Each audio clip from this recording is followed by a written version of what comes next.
انا مهمتي ان انا اهدي الناس واطمنهم. مهمتنا تهدئه الناس وتطمينهم. احنا مش لازمين ندخل ولا نولع ولا نقطع ولا نضرب، الكلام ده مرفوض. وانا بقولهما بتحمل مسؤوليه، انا مش نازل اضرب في حد، انا معيش عصيان، انا معايا سلاح. كل الجزم اللي في السلاح لو سمحت الضباط، لو سمحت يا فندم متاكد كل الجزم اللي في السلاح بتنزل، متاكد وفتش في المركبه حته حته ان مفيش طلقه حيه موجوده في المركبه المركبات. كل الجزم اللي معانا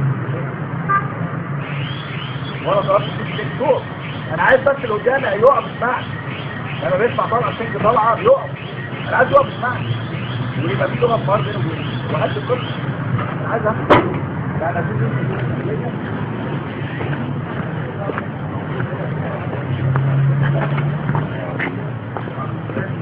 يعني أطفال وسايق سهال عنده مشكلة. الواحد لما ساعات يبقى تركبه مشكلة معينة يجي ممكن تبقى عيله يجي يعني من كل التفكير والغرض والشد والذل والمهانة اللي خلي البني آدم بيعمل في وقت ممكن ما يكونش واعي انها تضر المجتمع بحاجة، لكن هو وجهة نظره هو بس، هو فاكر انها بتضر لوحده.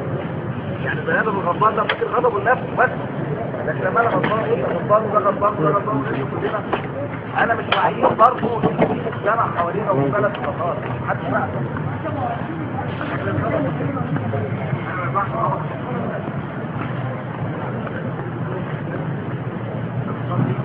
وانا جاي هنا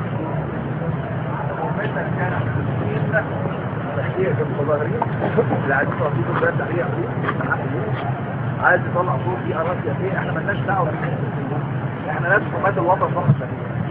وما عندناش اوامر من الدعم، مفيش مكنشه لحد ان شاء الله ما ينتهي، الله اعلم ينتهي بقى مع يوم القيامه ينتهي كتير. ما عندناش اوامر لضرب بني ادمين بشر حتى احنا في التبادل الشغب ولا الكلام اللي اتقال قبل كده ما كانش عندنا اوامر ضرب كلها ميه وبتاع مرتبين عشان تهدي اللي قدامك بس ضرب الضرب اللي جواه وتسمعك تعرفه او يبقى في لغه حوار بيننا وبين بعض، لكن ما يقتضاش النار نار. النار لو قابلت نار هتولع في المكان، لو النار قابلتها نار يبقى المكان مصر ولع. فاحنا مش عايزين نولع مصر، احنا مهمتنا مهمه ثانيه واعتقد علينا فيه ان شاء الله بنتابع على حاجه.